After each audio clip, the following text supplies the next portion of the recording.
반갑습니다.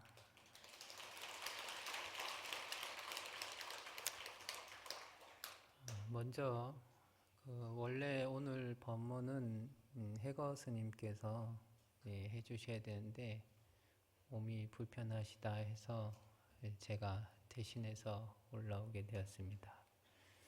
해거 스님께서 몸이 빨리 괜찮아지셔서 사바세계 두루 길이길이 법문을 잘 펼쳐주셨으면 좋겠다 싶습니다. 오늘 이제 제가 하는 품은 이제 아승지품하고 열애수량품입니다. 지위, 보살의 지위로서는 이제 등각 위에 해당이 되는 그런 자리다. 등각의 자리는 묘각의 자리보다는 아주 살짝, 아주 미세하게 그 차이를 가지고 있지만 그 십지의 보살보다는 월등히 뛰어난 부분이 있기 때문에 등각의 보살이다 이렇게 표현을 합니다. 그러면은 어떤 것이 부족하느냐, 약간의 이 소지장에서 조금 차이가 난다 이렇게 보통 표현을 하는데, 소지장은 어떤 것이냐, 알아야 할 부분을 알지 못해서 생기는 장애가 그렇다. 경전에서는 어떤 얘기가 있느냐, 주리반특가의 형님이 먼저 이렇게 출가를 하셔서 수행을 해서 아라한과를 증득합니다. 그런 다음에 주리반특가가 이 가업을 이어서 하다가 자기도 형님을 따라서 출가해야겠다 하고 출가를 해서 수행을 하는데 알려주는 개송을 하나도 제대로 외우지를 못합니다. 그래서 그 아라한인 형님이 선정에 들어서 동생의 이 전생을 이렇게 살펴보니까 그 불법하고 인연이 너무 없어요. 그래서 너는 다시 집으로 돌아가서 가업을 이으면서 사는 것이 좋겠다 하고 이제 보냅니다.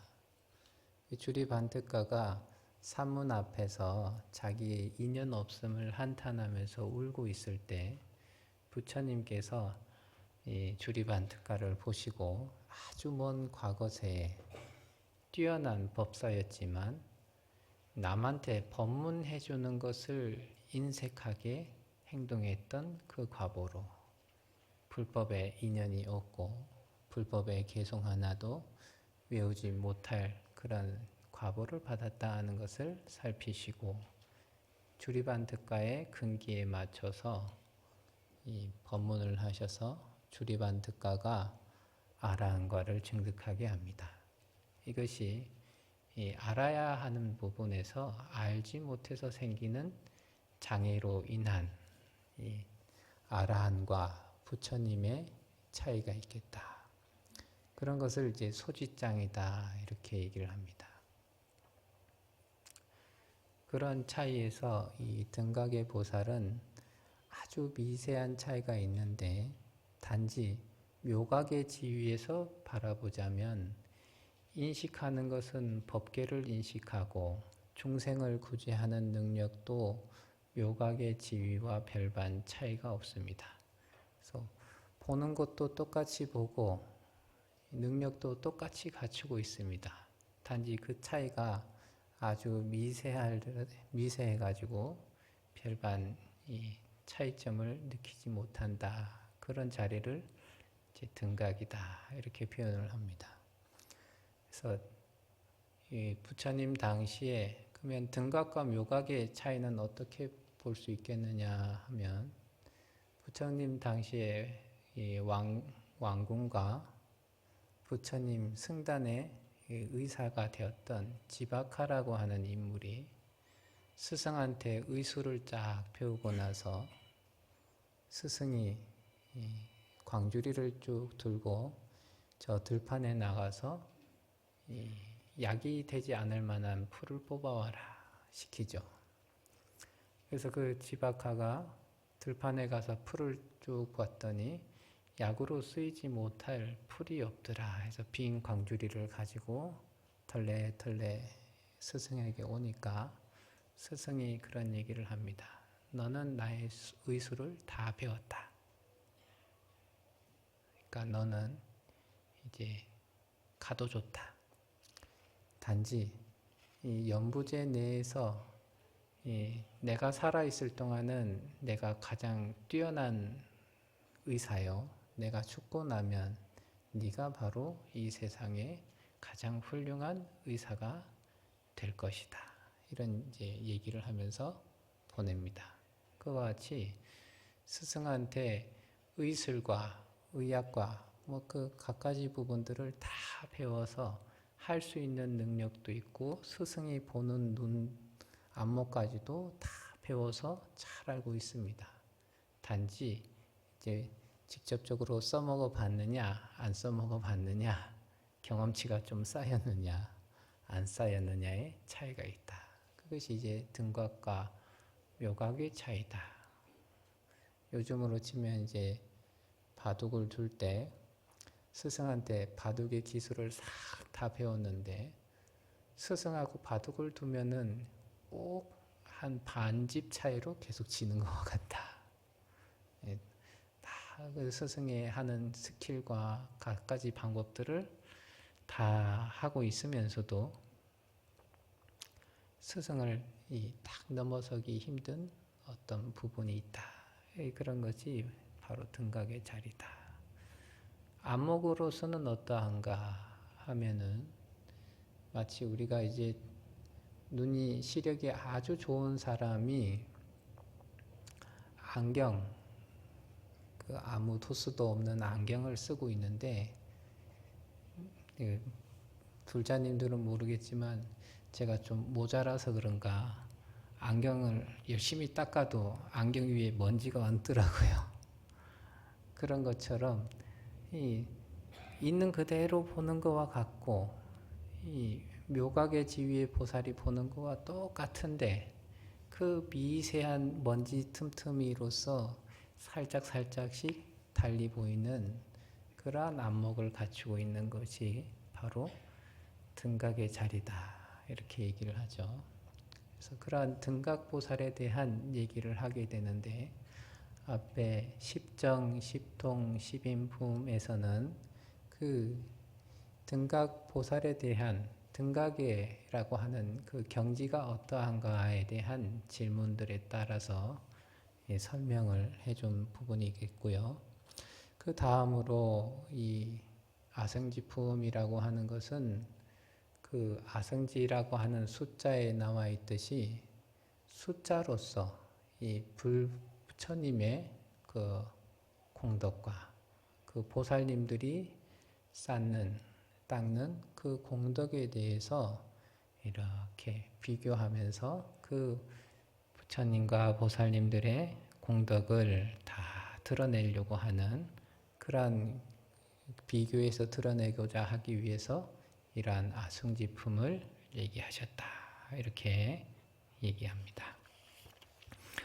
아성지에서 아라고 하는 것은 부정하는 그런 말로서 없다 이렇게 표현을 하고요. 승지라고 하는 것은 헤아리다 하는 수로 번역을 합니다. 그래서 중국말로 번역을 하자면 무수다, 헤아리기 어렵다, 헤아릴 수 없다 이렇게 이제 표현을 하죠.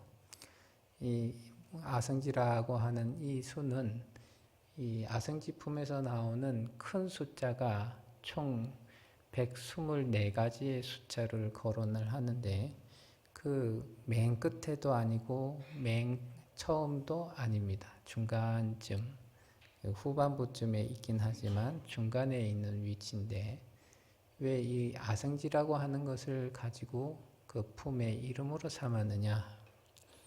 이 아성지라고 하는 숫자부터 그 뒤에 나오는 것들은 다 할 수 없고 헤아릴 수 없고 말할 수 없고 뭐 이런 표현들로 쭉 나와요.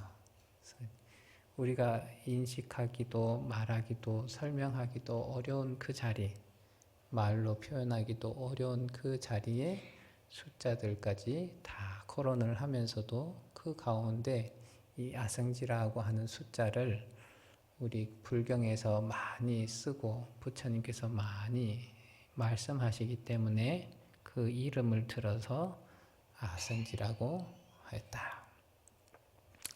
그러면 이 아성지라고 하는 이 품은 왜 여기서 무엇을 얘기를 하고자 하는가?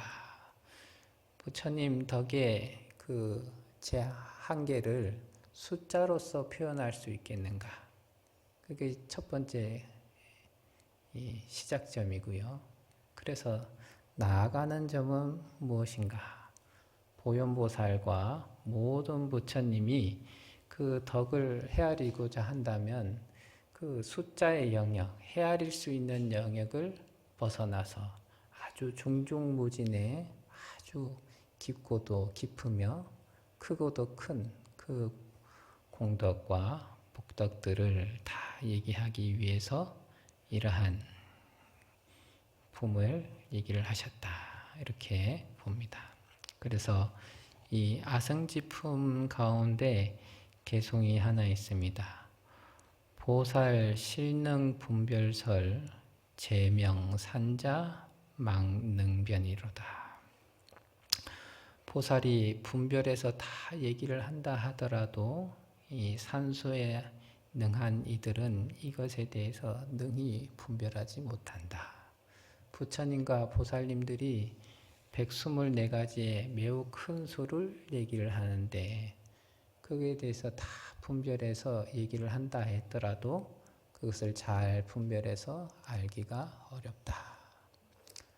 그러면 이 124가지의 큰 수의 첫 번째가 이 낙차라고 하는 건데요.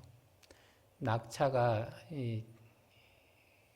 어떤 것을 기준으로 보느냐에 좀 다르긴 하지만 청량스님께서는 한 10만쯤 이렇게 보셨고 구사론을 기준으로 해서 본다면 한 1억쯤 된다 합니다. 거기서 이제 기본 단위가 1억부터 보통 시작을 하는데 1억의 제곱은 무슨 숫자고 그 1억의 제곱의 제곱은 무슨 숫자고 그래서 제곱으로 가서 124번째 숫자까지 갑니다. 어마어마한 숫자죠. 지금 우리가 알고 있는 수의 체계로는 억, 조, 경까지 이렇게 살펴보고 얘기를 하지만 우리가 실질적으로 살아가는 데 있어서 헤아릴 수 있다는 것은 그 사람의 경험치와 그 사람의 견해에 기대 가지고 헤아릴 수 있는 한계가 있죠. 이제 요즘에는 불자님들이 오셔서 차 한잔 하시면서 한탄하면서 가끔씩 얘기하는 게 요즘엔 껐떡하면 억이다. 뭐만 하려 하고 하면 억이다. 이런 얘기 하시거든요. 그만큼 그래도 불자님들 머릿속에 그래도 기본적으로는 뭐 억이다, 뭐 몇 억이다 이런 게 이제 계산하는 머릿속에 들어가긴 들어갑니다. 근데 그 이상 들어가는 숫자들 이런 것들은 자기의 인식 범위, 인지 범위를 완전히 벗어난 그런 얘기들이죠. 어릴 때는 과자 하나 사 먹을 돈이 자기 인지 범위가 됩니다. 그래서 큰 돈도 필요 없어요. 과자 한 봉지 딱 하면 되는데 나이가 먹고 사회 경험을 하면서 점점점 단위를 높여갑니다. 그 높여가는데 등각보살이 헤아리는 그 숫자는 어느 정도 헤아립니까? 이런 얘기를 이렇게 얘기를 하는데 그게 가면 갈수록 큰 숫자가 돼서 불가설까지 이렇게 가게 되죠. 그래서 일반 사람의 이 인지 범위로는 절대 인지할 수 없는 범위를 딱 인지하고 있다. 우리는 이제 요즘 아이들은 이제 보통 혼자 크다 보니까 무엇을 생각하더라도 혼자만 생각을 해서 혼자 계산을 하는 법이 익숙해져 있어요.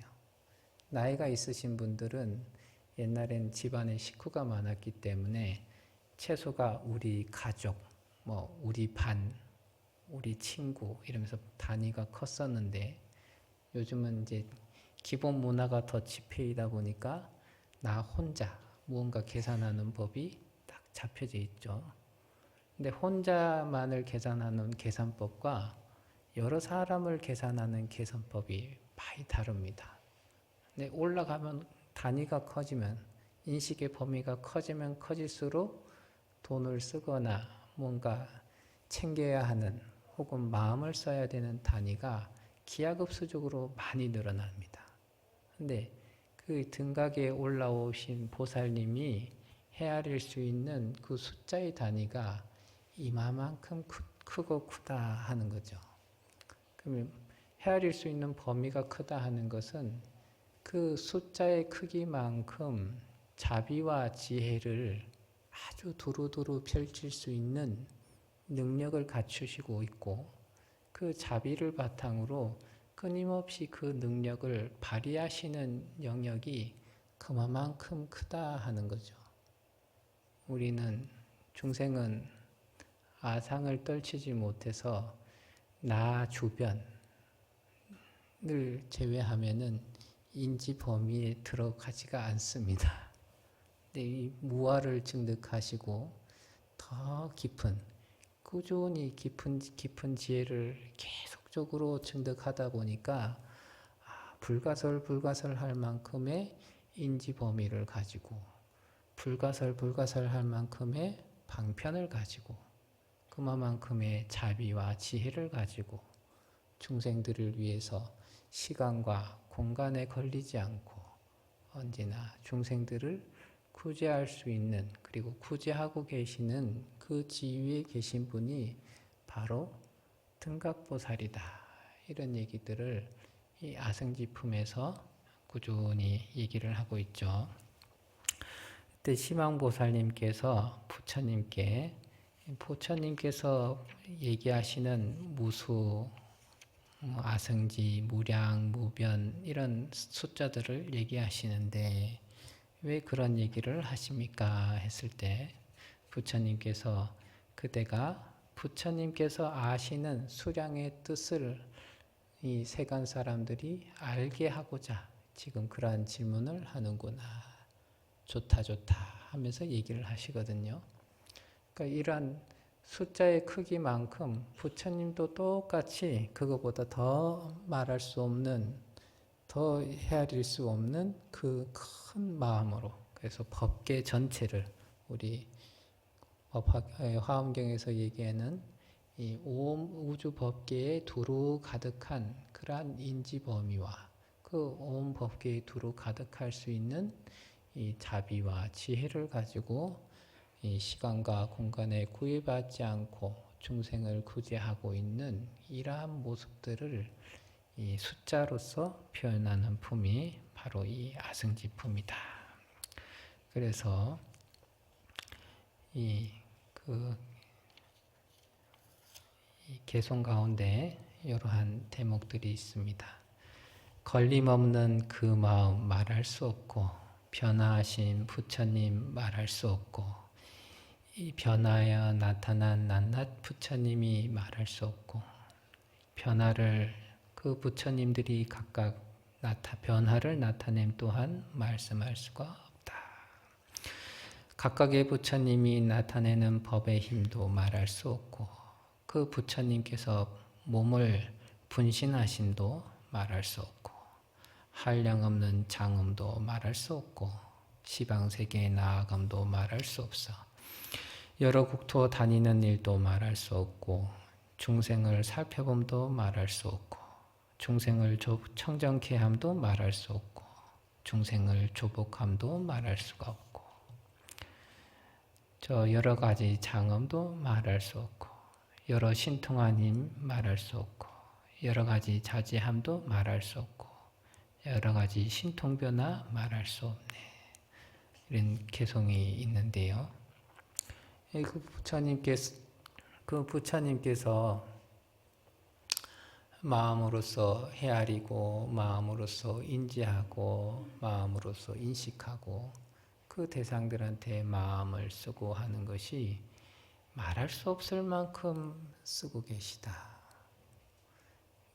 우리는 이제 조금 다르죠. 중생은 아상을 기준으로 하니까 일단 내가 뭔가 남한테 조금은 신경 썼다 하면은 굉장히 자기가 훌륭한 것처럼 생각을 합니다.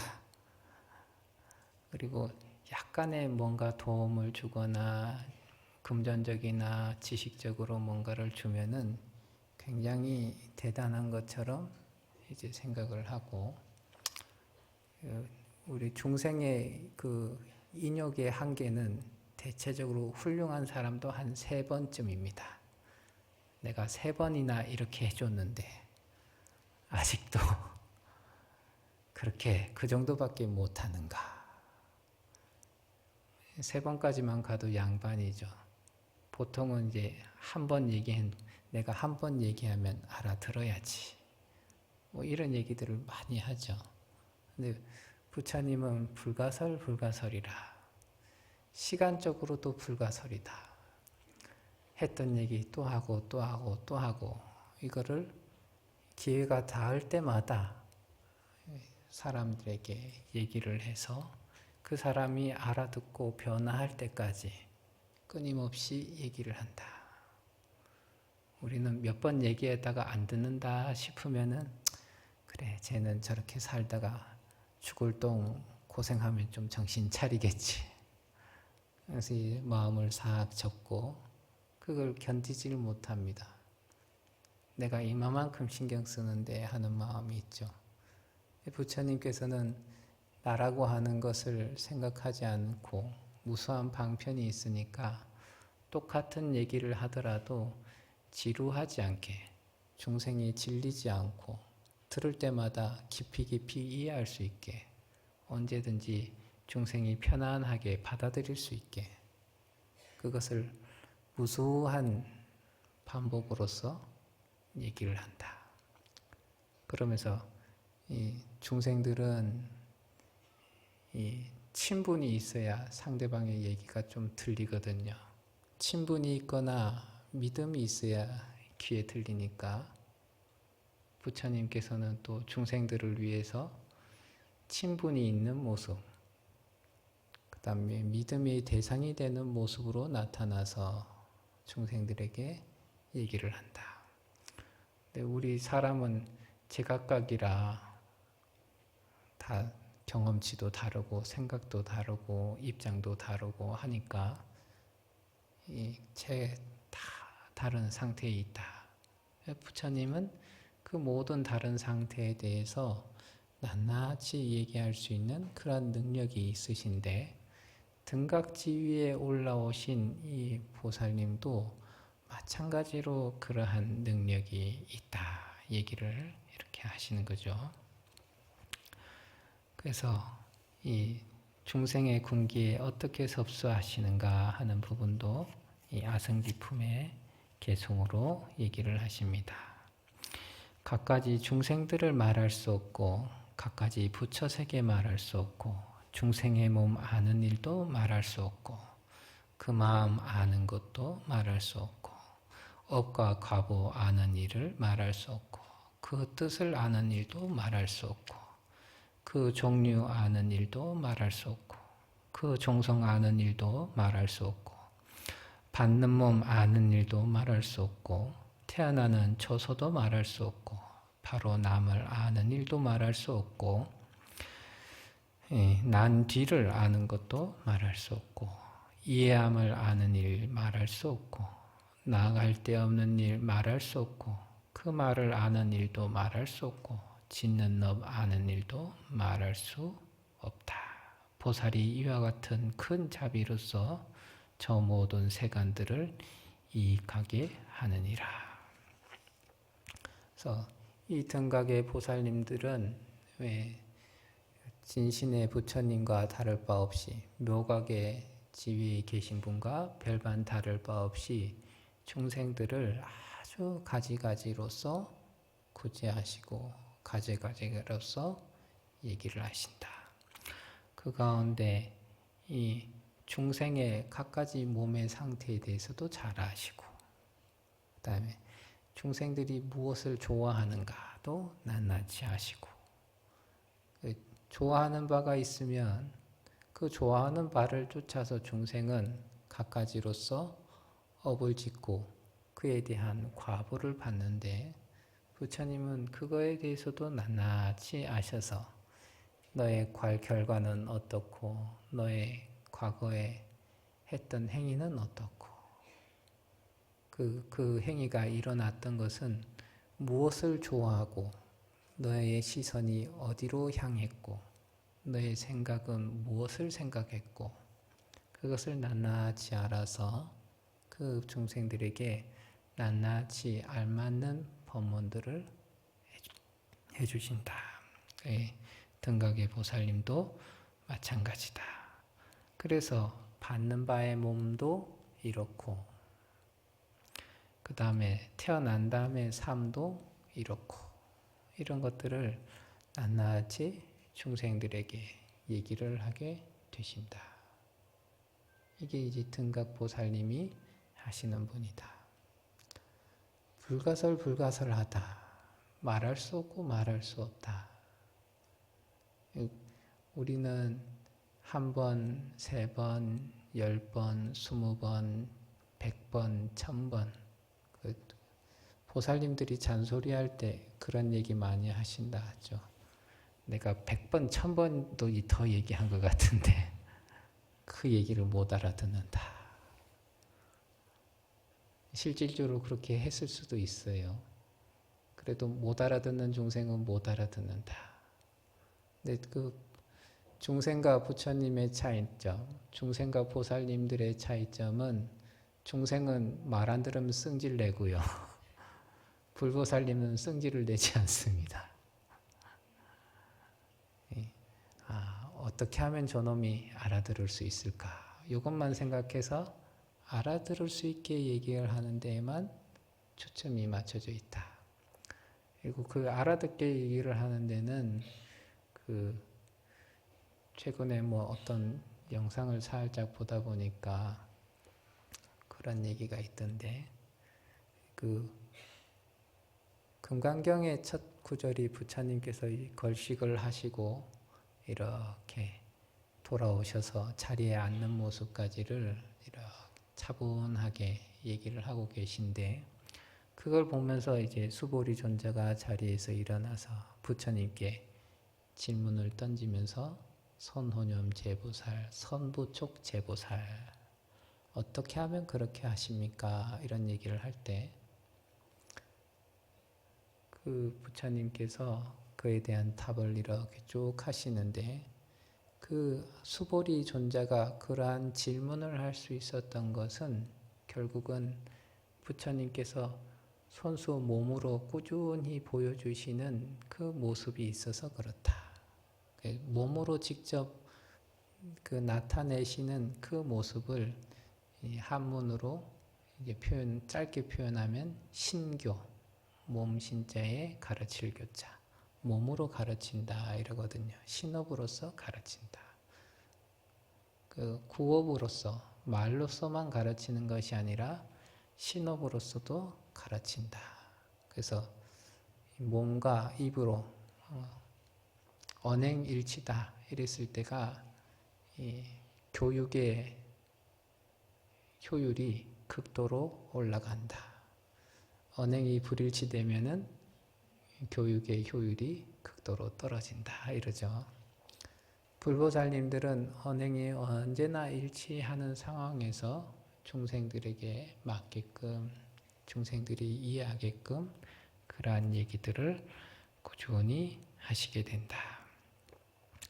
그러면은 어떻게 해서 그렇게 그러한 능력들을 갖추셨는가? 시간이 빨리 안 가네요. 얘기할 게 다 떨어진 것 같은데.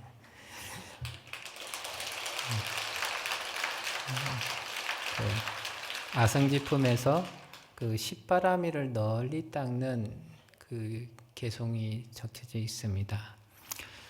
보시를 행하는 일 말할 수 없고 그 마음 지나간 일 말할 수 없고 찾는 대로 보시함을 말할 수 없고 모든 것을 보시함도 말할 수 없고 계행이 청정함을 말할 수 없고 마음이 깨끗함을 말할 수 없고 부처님 찬탄함을 말할 수 없고 바른 법 좋아함을 말할 수 없고 참는 일 성취함을 말할 수 없고 생사 없는 지혜 말할 수 없고 고요함을 갖춘 일 말할 수 없고 고요한 데 머무는 일 말할 수 없네. 여기까지 보시, 지계, 인욕까지만 하고 그 밑에까지는 십바라밀에 맞게 다 개송이 있는데요. 이 보시를 수행한 일 말할 수 없다. 보시라고 할 때 우리가 법시, 제시, 무예시 이렇게 하는데 보시를 행하는 일, 보시 수행하는 것을 말할 수 없다. 얼마나 많은 세월 동안, 얼마나 많은 자리에서, 얼마나 많은 대상들한테 보시를 했으면 이런 얘기들을 하셨을까? 보시의 내용물도 제각기 다른 상태에서 중생은 애착심이 있어가지고 자기 지갑에 돈 한 푼 나가는 것도 아까워서 잘 내지 못할 때 부처님께서는 보시를 수행했다.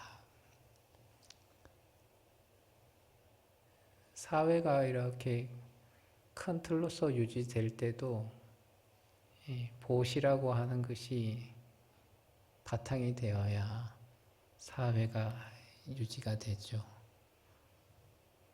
이제 요즘엔 특히나 AI가 발달되다 보니까 우리가 사회 전반에서, 산업 전반에서 쓸만한 사람을 만들려고 하면은 보통 걸리는 시간이 한 10년에서 20년 뭐 이렇게 잡고 우리가 초등학교부터 교육 체계를 잡아 나가고 있죠. 근데 이 AI 로봇으로 보자면은 그 자료를 넣은 칩을 AI 기계에다 탁 집어넣으면 끝나거든요. 그 시간이 얼마 안 걸립니다. 도움이 될 만한큼. 그래서 우리가 사회적으로 계산적인 마음으로서 살면은 가성비, 효율성 이런 것들을 많이 따지는데요. 만약에 사람한테 효율성, 가성비의 잣대를 계속 들이댄다면은 앞으로 사람은 정말로 이 세상에 쓸데없는 쓰레기와 같은 그런 존재가 되지 않을까. 그런 생각이 자꾸 듭니다. 근데 그만큼 시간과 돈을 들여서 10년, 20년이 넘도록 사람을 교육한다 하는 것은 끊임없이 이 사회를 유지시키기 위한 하나의 방법이고 또한 무수히 많은 재원을 들여야 되는 일이기 때문에 그것 자체가 보시죠. 근데 그런 교육을 충실하게 하지 않게 되면은 결국에는 이 사회라고 하는 것이 순식간에 무너질 가능성이 있다. 복지라는 것도 마찬가지죠. 사회적으로 물론 이제 경제적으로나 이렇게 보자면은 복지가 지나치면은 경제 발전에 저해가 된다 이렇게 얘기를 하지만 기본적으로서 이 백성들이 국민들이 그래도 이 정도면 살만하다로는 이런 마음이 들 정도의 환경을 갖추는 일이 복지가 아니겠는가. 그 복지를 하기 위해서는 물론 이제 국민들의 세금으로서 하긴 하겠지만서도 그것을 어찌됐든 사회 전반적으로 필요한 자리에 잘 써서 사람들이 전반적으로 그래도 이 세상 한번 살아볼 만하다 이런 마음이 들어야 사람들이 안정적인 마음과 생각으로서 이 사회를 살아가고, 그로 인해서 이 사회가 편안해지고 잘 살아갈 수 있지 않겠는가. 그것 또한 이 베푸는 행위로서 시작을 하거든요. 개인적으로 베푸는 건 개인 지갑에서 나가겠지만, 사회적으로, 국가적으로 베푸는 것도 또한 그와 같다. 최근에 아프리카 쪽에 우리나라 사람들이 벼농사에 대한 것들을 이렇게 전수해가지고 이 식량난을 좀 줄어들게 했다. 먼저 보시거든요. 근데 그랬더니 그 아프리카 쪽에 자원에 대한 그 채굴권 이런 것들을 우리나라 쪽으로 이제 이양하게 되었다. 그 이양한 것을, 채굴권을 원한 것은 아니었겠지만서도 어찌됐든 그 사람들이 가장 어려워하는 부분들을 채워주고자 노력을 했더니 그로 인한 이득이 생겨버렸다. 보시의 힘이죠.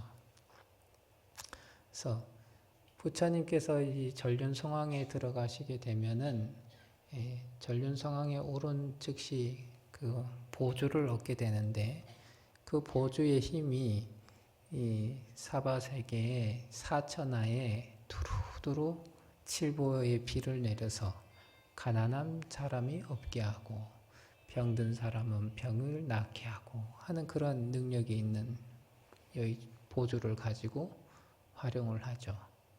그거를 아주 수차례 동안 닦아오셨기 때문에 부처의 자리에 올랐다. 그것을 이제 부처님의 과거 전생담에서 우리가 확인을 하는데, 그렇게 보시를 끊임없이 하셨다. 그걸 우리가 상상할 수 없는 큰 단위로, 상상할 수 없을 만큼 여러 차례로, 수없이 많은 대상들을 상대로 이 보시를 꾸준히 하셨다.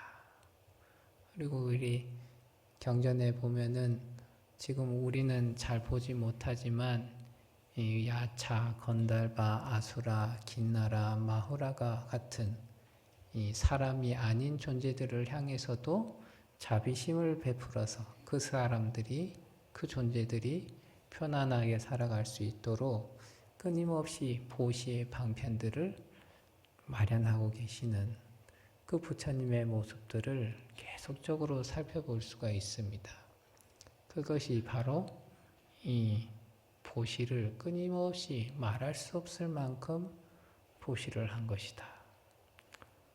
근데도 이 경전을 이렇게 보다가도 문득 스스로를 돌아보면은 남한테 뭐 줄 때 손이 달달달달 떨리고 지갑을 꺼낼 때 저놈한테 얼마를 줘야 되는가, 이걸 계속 생각을 하고, 그리고 주고 나서도 저놈이 내 받은 돈을 얼마만큼 잘 쓰고 있는가 감시하고 체크하고, 그리고 조금 내 마음에 덜 들게 썼다 그러면 속으로 욕하고 주지 말걸 이러면서 얘기를 하고, 이게 이제 중생들의 보시를 닦는 수행이다.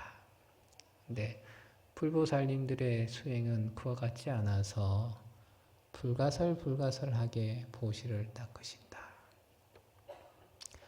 계율을 지킨다 하는 것도 불가설한 상황에서, 불가설한 자리에서, 불가설한 대상들을 만나서 지게를 한다. 우리들은 계율을 지키지 못할 상황들이 엄청 많습니다. 어쩌다가 가게 됐는데 우연찮게 있어서, 이런 상황에서는 이렇게밖에 할 수 없어서, 먹고 살려면 이렇게 해야 돼서 이런 얘기들을 쭉 하는데, 부처님께서는 어떤 생활에서도 계율을 잘 지키셨다. 제 허물인데 제가 이제 저녁까지 잘 챙겨 먹는 삼식으로서 반성을 많이 해야 되는 부분인데, 그 경전에 이렇게 보다 보면 부처님은 태어나셨을 때부터 하루에 한 번만 드셨다 이래요. 그럼 어떻게 그게 가능했느냐? 아주 오랜 세월부터 일종식을 닦으셨기 때문에 그랬다. 우리 상식으로는 어릴 때는 태어나서는 수시로 엄마의 젖을 먹고 잠을 자고 이렇게 해야 된다 생각을 하는데 부처님은 태어날 때부터 일종식을 하셨다. 이 차원이 많이 다른 얘기죠. 근데 그 부처님의 지계는 어떠한 상황이 주어지더라도 누구와 만나더라도 어떤 것을 닥치더라도 계율을 지키는데 언제나 청정하게 지내셨다. 근데 나는 어떠한가? 오늘은 몸이 좀 컨디션이 안 좋은데 오늘은 좀 몸이 허한 것 같은데 누가 이렇게 하라고 시키는데 등등등의 얘기로서 계속적으로 계율을 지키지 않아도 되는 이유가 무진장 생깁니다. 그러면 또 거기에 따라서 안 지킬 수도 있다 이러면서 이럴 때는 부처님이 봐주실 거다 이러면서 살짝 하고 티 안 나게 한 다음에 누가 뭐라 하면 이런 것도 못 봐주나 이러면서 또 속으로 꿍얼꿍얼도 하고 이러면서 이렇게 지내는 거죠. 이제 이 지계에 대한 이 부처님의 불보살, 등각의 보살인 어떻게 해서 그 자리에 올라갔는가? 시간과 공간과 자리와 상황과 이런 거에 전혀 상관없이 언제나 불가살하게 지게 청정하셨다. 그걸 이렇게 생각하려고 해도 감히 이게 가늠이 되지가 않습니다. 근데 그러한 삶을 사셨구나. 그러한 행동을 하셨구나. 나는 참으로 부족하고 이 암한심을 가지면서 나는 좀 잘났네 할 수 있는 그게 별로 없구나 이런 것들을 자꾸 확인하게 되는 거죠. 그 다음에 여러 가지 참는 일을 성취함을 말할 수 없다. 간지러움을 참는 것도 참는 거고요. 조금 불편함을 참는 것도 참는 거고요. 그다음에 배고픔을 참는 것도 참는 거고 아픈 거를 참는 것도 참는 거고 잘 나갈 때 자기 뜻대로 될 때 오만함을 가지지 않는 것도 참는 거고요. 참을 게 이 세상에 참 많습니다. 그래서 사바세계를 감인이라 번역하죠. 감당하고 참아야 살아갈 수 있는 세상이 사바세계다. 요즘에는 이제 가끔씩 왜 세상을 꼭 참아가면서 살아야 됩니까? 하고 싶은 거 다 하면서 살아도 되는데 하고 싶은 거 다 하면서 살아가는 사람들 중에 이타적인 사람들은 그래도 그쪽으로 가고 있어요. 이기적인 사람들은 자기 뜻하는 대로 살아가려고 하면은 장애가 많습니다. 이제 소위 꿀빤다 이렇게 얘기를 하는데 한 사람만 독식적으로 꿀을 빨고 있으면 옆에 사람들이 다 괴로워요. 그 일례로 한 사람은 편안하게 앉아서 밥만 이렇게 먹습니다. 그러면 요리를 하고 장을 봐오고 설거지하고 정리하고 청소하는 건 다른 사람 몫이에요. 근데 먹는 사람은 계속 먹기만 하고 요리하고 치우고 하는 사람은 그것만 계속 한다 생각해 보면은 꿀을 빠는 사람은 아주 그 순간에는 행복하겠지만 그 사람이 한 사람이 꿀을 빨기 위해서 옆 사람들이 처리해야 되는 일들이, 처리해야 되는 쓰레기들이 얼마나 많은지 모릅니다. 그래서 주변 사람들이 다 괴로워하고 있어요. 근데 꿀을 빠는 사람은 나는 내가 하고 싶은 대로 하고 나 행복하게 사는 게 중요하잖아. 이 마음 갖고 있으면 그 주변 사람들이 고통받고 괴로워하는 것을 안 보고 못 보고 인정 안 하고 이렇게 되죠. 그럼 주변 사람들이 괴로움을 꾸준히 받다가 나중에는 꿀 빠는 사람한테 더 이상 꿀을 빨지 마십시오. 당신도 이제 괴로워야 할 타임입니다. 이러면서 괴로움을 주기 시작하죠. 그럼 꿀 빨던 사람은 반성하느냐? 더 꿀을 빨고 싶어 하죠. 그래서 더 갈등하고 더 괴롭게, 서로를 괴롭게 하면서 살아간다. 그래서 그런 모든 것들을 꿀 빨고 싶은 그런 마음들도 참고 꾸준히 참아야 될 것이 아주 많은 세계가 이 사바세계다. 근데 그 참아야 되는 그런 얘기들을, 참아야 되는 일들을 아주 말할 수 없이 말할 수 없는 그 자리에서 모든 것을 다 감당하면서, 모든 것을 다 수순하면서 그 감당하고 감당하신 분들이 바로 부처님이시고 바로 등각의 지위에 오르신 보살님들이다 하는 그런 얘기들을 이 아승지품에 얘기를 해놨습니다.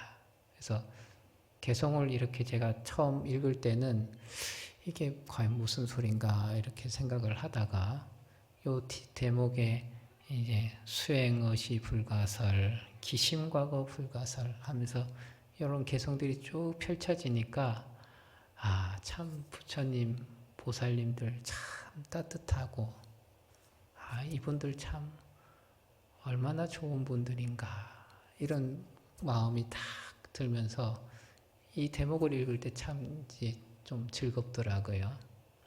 그래서 우리 법회에 참석하신 불자님들도 그와 같은 이 불가설한 불보살님들의 얘기를 들으시면서 불가설한 기쁨을 누리시기 바랍니다. 오전 법문 마치겠습니다.